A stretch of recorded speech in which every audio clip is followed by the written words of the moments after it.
तो जी पैसों की बारिश हो चुकी है। टीम्स ने जमकर पैसा लुटाया है और प्लेयर्स के स्किल ने उन पैसों को जम के लूटा भी है। फिर चाहे वो इंडियन हो, चाहे वो ओवरसीज़ हो, चाहे वो कैमरन ग्रीन हो, चाहे वो प्रशांत वीर हो, या वो हो कार्तिक शर्मा, जमकर पैसा लूटा है सभी ने। तो हम बात करेंगे ऐसे ही कुछ प्लेयर्स की जिन्होंने जम के पैसा लूटा है और उन सभी टीम्स की कि क्या उनका कॉम्बिनेशन रह सकता है after the auction. So let's get started. तो अब अगर हम बात करते हैं पैसे लूटने की और उस लिस्ट में हमारा पहला नंबर कैमरन ग्रीन का ना हो तो 2026 का आईपीएल कैसा हो। तो कैमरन ग्रीन हमारे सबसे महंगे प्लेयर बने हैं, 25.20 करोड़ के साथ केकेआर का पार्ट बने हैं। फिर उस लिस्ट में अगला नंबर आता है मथीशा पथिराना का, जो कि फिर से केकेआर का ही पार्ट बने हैं। तो हमारी लिस्ट में तीसरा नाम है कार्तिक शर्मा का। कार्तिक शर्मा और प्रशांत वीर, दो ऐसे खिलाड़ी, दो ऐसे अनकैप्ड खिलाड़ी जिन्होंने अपनी लोकल लीग में अपना बहुत नाम कमाया और फिर उसके बाद सीएसके ने उन पर जम के पैसा बरसाया। दोनों ने बराबर के हिसाब से 14.2 करोड़ रुपए अपने नाम किए। हमारी लिस्ट में अगला नंबर आता है लियम लिविंगस्टन का। पहले राउंड में अनसोल्ड जाने के बाद एसआरएच ने उन पर जंग पर पैसा बरसाया। एसआरएच की स्ट्रैटेजी क्या थी वो तो हमको भी समझ में नहीं आई, लेकिन उन्होंने जो पैसा बरसाया वो उनको काम आता है नहीं आता है वो तो हमें पता चल ही जाएगा।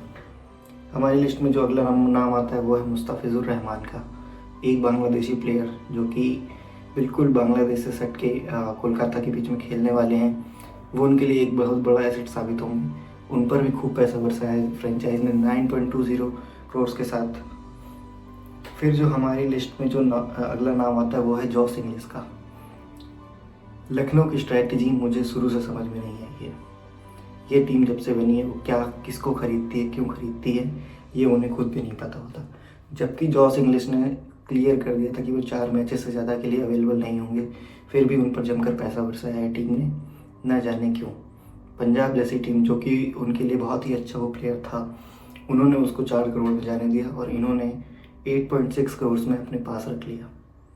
तो ये हो गई सबसे महंगे प्लेयर्स की बात। अब करेंगे टीम वाइज कि किस टीम ने कैसा परफॉर्म किया, उन्होंने किस किस प्लेयर को अपनी टीम का पार्ट बनाया और क्या वो प्लेयर उस टीम को कितना फ़ायदा देंगे, उसके बारे में भी हम बात करेंगे। तो हमारी लिस्ट में सबसे पहला नाम है चेन्नई सुपर किंग्स का। चेन्नई सुपर किंग्स जो अपने सिर्फ एक्सपीरियंस प्लेयर्स के लिए जानी जाती थी, उसने अपनी स्ट्रैटेजी में इतना बड़ा पिवट मारा है कि हर जगह सिर्फ चेन्नई सुपर किंग्स की ही बात हो रही है। जब से उन्होंने बिड किया है अकील हुसैन, कार्तिक शर्मा, प्रशांत वीर, जैकरी फूक्स, तो उसके बाद अब लोग ये कयास लगा रहे हैं कि अब आगे का फ्यूचर इनका क्या होने वाला है। या तो ये डिसीजन उनका बहुत ही बड़ा डिजास्टर साबित होगा या तो उनके लिए बहुत काम आने वाला है इन द नियर फ्यूचर, क्योंकि कार्तिक शर्मा और प्रशांत वीर जैसे जो दो बल्लेबाज हैं, दो जो ऑलराउंडर हैं, वो उनके बहुत काम आने वाले हैं अगर वो अपने पैसे को जस्टिफाई करते हैं। तो बात कर लेते हैं कि चेन्नई सुपर किंग्स ने किस प्लेयर को कितने पैसे पर किस लिए खरीदा, क्या रोल है उनका और वो आगे चल के टीम के लिए क्या करेंगे। तो हमारी लिस्ट में सबसे पहला नाम है अकील हुसैन का। चेन्नई सुपर किंग्स ने अकील हुसैन को 2 करोड़ में अपने नाम किया। उसके बाद उन्होंने 2 बहुत बड़ी बिड की 2 अनकैप्ड खिलाड़ियों पर, जिनके नाम है प्रशांत वीर एंड कार्तिक शर्मा। दोनों को उन्होंने 14.2 CR दिए, जो कि एक ग्रेट एसेट हो सकते हैं। उसके बाद लिस्ट में हमारे पास नाम आता है मैथ्यू शॉर्ट का। मैथ्यू शॉर्ट ऑस्ट्रेलिया से आने वाले बहुत ही अच्छे बल्लेबाज हैं। हमारी लिस्ट में अगला नाम है अमन खान का। अमन खान को चेन्नई सुपर किंग्स ने 40 लाख में अपनी टीम का पार्ट बनाया। फिर जो अगला नाम आता है हमारी लिस्ट में वो है सरफराज खान का। तो सरफराज खान की अगर हम बात करें तो अभी रिसेंटली जिस दिन मैं वीडियो बना रहा हूँ 17 दिसंबर को हमारा ऑप्शन था, 16 दिसंबर को। उससे पहले उन्होंने 13 दिसंबर और 15 दिसंबर को 2 ऐसी पारियाँ खेली हैं और वो थोड़ा एक्सपीरियंस लेके भी आते हैं, क्योंकि उनके पास करीब 6 से 8 साल का एक्सपीरियंस है आईपीएल में खेलने का। लिस्ट में अगला नंबर आता है मैट हेनरी का। मैट हेनरी सीएसके के साथ पिछले 10 सालों से खेल रहे थे। पिछले 10 सालों से मतलब कंटिन्यूसली नहीं खेल रहे थे। 10 साल पहले भी जब वो बिल्कुल ही यंग थे तब वो सीएसके की टीम का पार्ट हुआ करते थे। वो उनको वापस लाए। ही इज़ एक्सपीरियंस बॉलर जो कि नेथन एलिस का बहुत अच्छे से साथ दे सकते हैं। हमारी लिस्ट में अगला नाम है राहुल चहर का। राहुल चहर इस ऑक्शन में 1 या 2 ऐसे ही गेंदबाज थे रवि बिश्नोई के साथ जो कि टीम का पार्ट बन सकते थे, तो चेन्नई ने उनको अपनी टीम में लिया है 5.2 CR के साथ। फिर हमारी लिस्ट में अगला नाम होता है जैकरी फूक्स का। ये एक न्यूजीलैंड के ऑलराउंडर हैं जो कि medium pace bowling and he can hit 6s by will. अगर हम 2026 ऑक्शन की बात करते हैं और अगर हम केकेआर की बात ना करें तो ये ऑक्शन के साथ ही बहुत बड़ी नाइंसाफ़ी होगी। केकेआर जिन्होंने इस ऑक्शन में रंग भरा, तो कैमरन ग्रीन को केकेआर ने दिए 25.20 crore. That's a whooping amount, या श्योरली। लेकिन क्या वो उस टीम के लिए इतना बड़ा एसेट साबित हो सकते हैं? हमारी लिस्ट में अगला नाम आता है मथीशा पथिराना का। हमें पता है कि केकेआर की एक हिस्ट्री रही है एक ओवरसीज़ पेसर की, चाहे वो मिचेल स्टार्क हों, ब्रेटली हों, शोएब अख्तर हों और या शेन बॉन्ड हों, है ना। तो अब उस लिस्ट में जो इन्होंने एक एलीट नाम और जो जोड़ा है वो है मथीशा पथिराना का।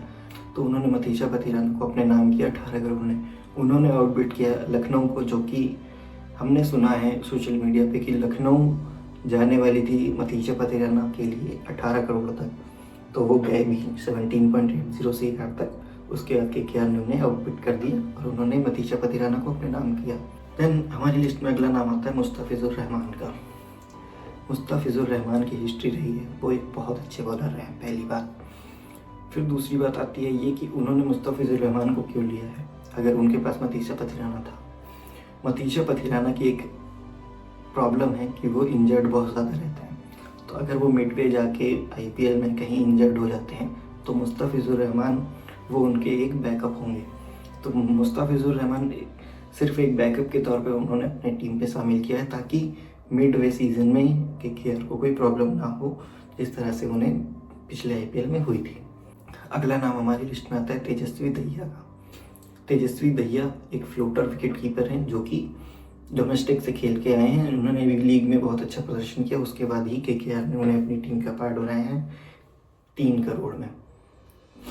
फिर अगला नाम आता है रचिन रविंद्रा का। Finn Allen and Tim Seifert दोनों विकेट कीपर, दोनों ओपन कर सकते हैं, केकेआर की एक प्रॉब्लम सॉल्व करते हैं।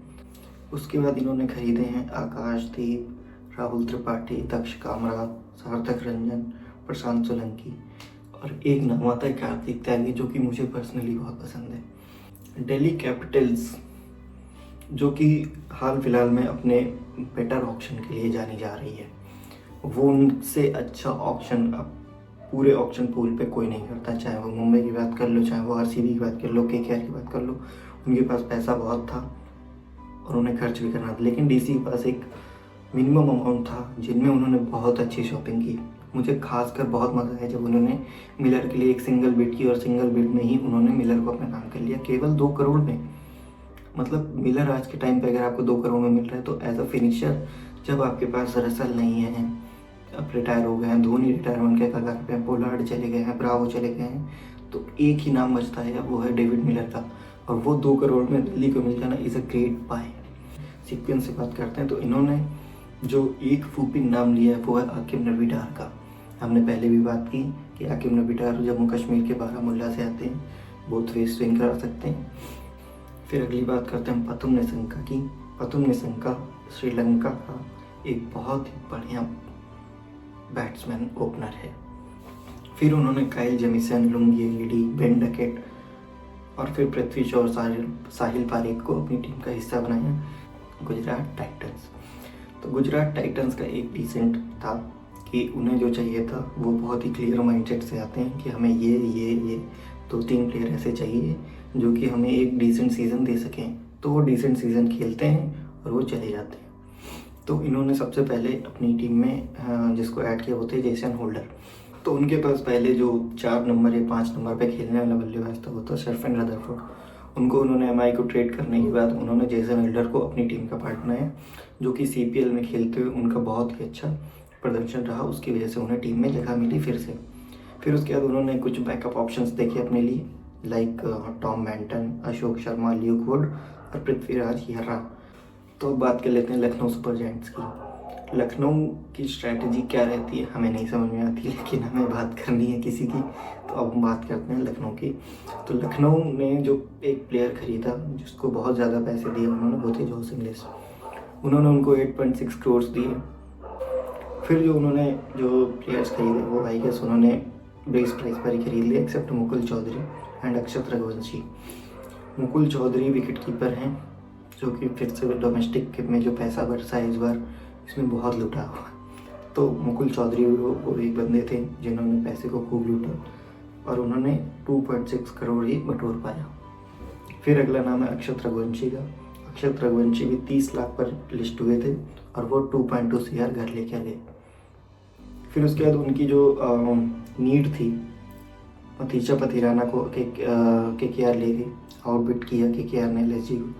तो उनकी जो सेकंड ऑप्शन थे वो थे एनरिक नॉर्किया, उन्होंने उसको बेस प्राइस पर अपने नाम किया और वनिंदु हसरंगा के साथ भी उन्होंने सेम किया। उन्होंने पहली बिड में ही वनिंदु हसरंगा को अपने नाम किया। बात कर लेते हैं हम मुंबई इंडियंस की। तो मुंबई इंडियंस को लेने के लिए कुछ ज़्यादा कुछ था नहीं, फिर भी उन्होंने सिर्फ रायन रिकल्टन का एक बैकअप ऑप्शन, अगर हम देखें क्विंटन डिकॉक को लाइक टू लाइक रिप्लेसमेंट लिया है। क्विंटन डिकॉक उनके साथ पहले भी थे, उन्होंने बहुत अच्छा भी किया था उस टीम के लिए, तो उनका जाना बनता था। बाकी अगर देखें तो उन्होंने सारे प्लेयर्स बेस प्राइस पर ले लिए, चाहे वो दानिश मालेवर हों, चाहे वो मोहम्मद इजहार हों अथर्वैन को लेकर, और यह मयंक रावत। पंजाब किंग्स, जो स्टोरी MI की थी वही स्टोरी पंजाब किंग्स भी थी। उनको भी कुछ लेने की ऐसी कोई खास ज़रूरत नहीं थी, लेकिन उनके पास जो पर्स था आई गेस 11 से 12 करोड़ का, उसमें उन्होंने अच्छी खासी शॉपिंग कर ली है। उन्होंने एरन हार्डी और ग्लेन मैक्सवेल को अपनी टीम से बाहर किया था एंड जॉस इंग्लिश ऑल्सो।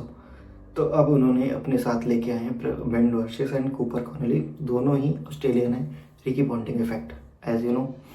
फिर उसके बाद उन्होंने अपनी टीम में शामिल किया प्रवीण दुबे और विशाल निषाद को बेस प्राइस पे। बेन डॉर्सेस को वो लेके रहा 4.4 CR पे। कूपर कॉनली जो मैक्सवेल की लाइक टू लाइक रिप्लेसमेंट है वो आए उनके पास 3 करोड़ में। डिफेंडिंग चैम्पियन RCB, पता नहीं नाम बदलेगा नहीं बदलेगा, स्टेडियम बदलेगा नहीं बदलेगा, लेकिन वो तकदीर अपनी बदल चुके हैं, ये तो फॉर श्योर है। तो भाई RCB की बात करें तो उन्होंने वेंकटेश अय्यर, जेकब डफी, मंगेश यादव, सात्विक देसाई, जॉर्डन कॉक्स, विकी ऑस्टवाल, रेहान मल्होत्रा, कनिक चौहान, इन जैसे प्लेयर्स पर दाव खेला। अगर हम लाइमलाइट की बात करें तो वो थे Jacob Duffy, Venkatesh Iyer, Mangesh Yadav and Jordan Cox. जो आप लोगों ने नाम सुने होंगे, मंगेश यादव एक लेफ्ट आर्म पेसर जो कि यश दयाल की लेग रिप्लेसमेंट है, जो भी यश दयाल का केस चल रहा है उसकी वजह से। जेकब डफी इस टाइम पर नंबर 1 बॉलर हैं T20 के। बात करते हैं हम राजस्थान रॉयल्स की। राजस्थान रॉयल्स मुंबई की तरह ही पहले ही अपना ऑप्शन जीत चुकी थी, चाहे वो रविंद्र जडेजा को अपनी टीम का पार्ट बनाना हो, चाहे सैम करन को, चाहे डोनोवन फरेरा को, तीनों ही बहुत अच्छी फॉर्म में हैं। क्योंकि ऑप्शन में उन्होंने लिया रवि बिश्नोई को, जो कि एक टाइम पर T20 के नंबर 1 बॉलर थे वर्ल्ड क्रिकेट में। फिर उन्होंने लिया विघ्नेश पुथुर को, जो कि मुंबई के चाइना मैन कहते थे उनको पिछले साल। उसके बाद वो लेके आए कुलदीप सेन को, एडम मिल को, अमन राव को, यशराज पुंजा, जो कि हमने सुना है कि जो 6-6.5 फीट के बॉलर हैं, तो हाइट भी एक मैटर करती है। तो काफ़ी अच्छा डिसेंट सीजन रहा। रवि बिश्नोई को उन्होंने 7.2 करोड़ में अपनी टीम का पार्ट बनाया। बात करें एडम मिल की तो 2.4 CR में वो भी उनके पास गए। कुलदीप सेन बेस प्राइस पर, विघ्नेश पुथुर बेस प्राइस पर, इस तरह का उनका ऑप्शन रहा राजस्थान रॉयल्स का। Sunrisers Hyderabad, orange army were clueless all the time, लेकिन अब उन्होंने क्या क्या खरीदा उसकी बात कर लेते हैं। तो उनकी जो टॉप पिक रहे वो थे लियम लिविंगस्टन, जो कि 13 करोड़ में उनके साथ गए। उन्हें ज़रूरत थी एक फिनिशर की, जो कि उनके लिए लास्ट में आके 4-5 बॉल खेले और बहुत अच्छे रन बना सके अगर ऊपर वाले आउट हो जाते हैं तो। उसके बाद उन्होंने बैकअप ऑप्शंस ढूंढे लियम लिविंगस्टन कर, क्योंकि लियम लिविंगस्टन का हिस्ट्री सबको पता है। Jack Edwards, we don't know कि उन्होंने ऐसा क्या किया है, जो कि वो IPL खेल रहे हैं इस साल। सलील अरोड़ा एक बहुत ही वूपिंग नाम मैं कह सकता हूँ, जो कि पंजाब से आते हैं और उनका प्रदर्शन इस साल स्मैट में बहुत ही अच्छा रहा। शिवम मावी एक प्रूवन गेंदबाज KKR और CSK के लिए खेल चुके हैं पहले भी, तो हम जानते हैं कि वो क्या कर सकते हैं अपनी बॉलिंग से। और मोहम्मद शामी को ट्रेड करने के बाद उन्हें एक ऐसा ऑप्शन चाहिए था जो कि उनके लिए बॉलिंग बहुत अच्छी तरीके से कर सके। तो ये थी हमारी एनालिसिस डिफरेंट टीम्स को लेकर के किसने कैसा क्या किया ऑप्शन में। तो ऐसी ही एनालिसिस के लिए सब्सक्राइब करें एंड क्रिकेट को, क्योंकि यहाँ क्रिकेट सिर्फ एक स्कोर कार्ड नहीं, इमोशन है।